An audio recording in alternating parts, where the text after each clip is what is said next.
आज आपण भारताच्या भूगोलातील एक अत्यंत महत्त्वाची आणि प्राचीन पर्वतरांग, अरवली पर्वतरांग, जी आता सुप्रीम कोर्टच्या एका परिभाषेमुळे चर्चेत आलेली आहे, ते जाणून घेऊया की हा नक्की काय प्रकार आहे या व्हिडिओच्या माध्यमातून.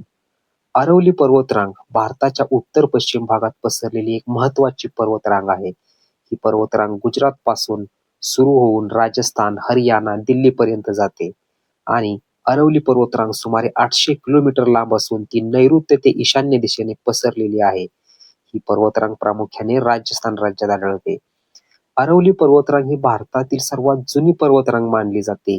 भूशास्त्रज्ञांच्या मते ही पर्वतरांग सुमारे 150 कोटी वर्षांपूर्वी तयार झालेली आहे. इतक्या प्राचीन असूनही ही पर्वतरांग आजही अस्तित्व टिकवून आहे. ही आश्चर्यकारक गोष्ट आहे. अरवली पर्वतरांग राजस्थानच्या थार वाळवंटाचा विस्तार पूर्वेकडे होण्यापासून रोखण्याचे काम करते. जर अरवली पर्वतरांग नसती तर वाळवंटाचा खूप मोठा भाग हा पसरला गेला असता. ही पर्वतरांग पावसाचे पाणी अडवून भूजल पातळी वाढवण्यास मदत करते. तसेच परिसरातील शेती व वन्यजीवांचे संरक्षण करते. म्हणूनच अरवली पर्वतरांग पर्यावरणासाठी अत्यंत महत्त्वाची आहे. अरवली पर्वतरांगेतील सर्वोच्च शिखर म्हणजे गुरु शिखर. हे शिखर राजस्थानमधील माउंट आबू येथे आहे आणि या शिखराची उंची सुमारे 1722 मीटर आहे. माउंट आबू हे अरवली पर्वतरांगेतील एकमेव थंड हवेचे ठिकाण असून ते एक प्रसिद्ध पर्यटन स्थळही आहे. अरवली पर्वतरांगेतून अनेक नद्या उगम पावतात. त्यामध्ये लुना नदी, साबरमती नदी, बानास नदी यांचा समावेश होतो. या नद्या आसपासच्या भागातील लोकांसाठी पाणी, शेती तसेच जीवनाचा आधार आहेत.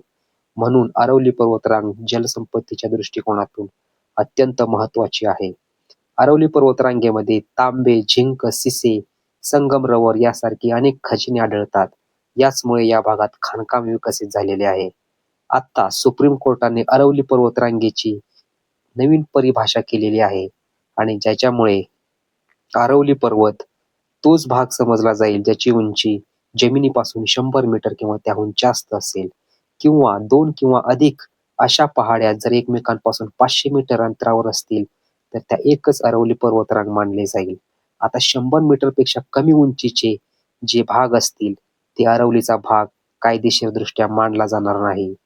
या नियमाचे काय नक्की परिणाम घडतील तर 100 मीटरपेक्षा कमी उंचीचे जे भाग असतील ते कायद्यातून बाहेर पडल्यामुळे ते खनन, बांधकाम तसेच विकासासाठी उघडे होऊ शकतात.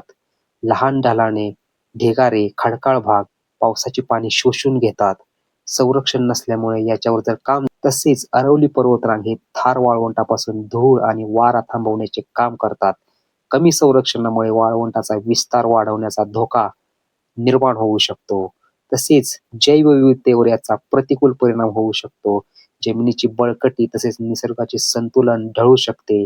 संरक्षण जर कमी झाले तर प्राण्यांचे आणि वनस्पतींचे घर कमी होऊ शकते आणि त्याचा परिणाम हा परिसंस्थेवर होऊ शकतो. अशा प्रकारे अरवली पर्वतरांग भारताच्या भूगोल, पर्यावरण, जलसंपत्ती व इतिहासात अत्यंत महत्त्वाची भूमिका बजावते. आपण या पर्वतरांगाचे संरक्षण केलं पाहिजे आणि लोकांची भावना विचारात घेतली तर सरकार हा निर्णय बदलू शकतं एवढं मात्र नक्की.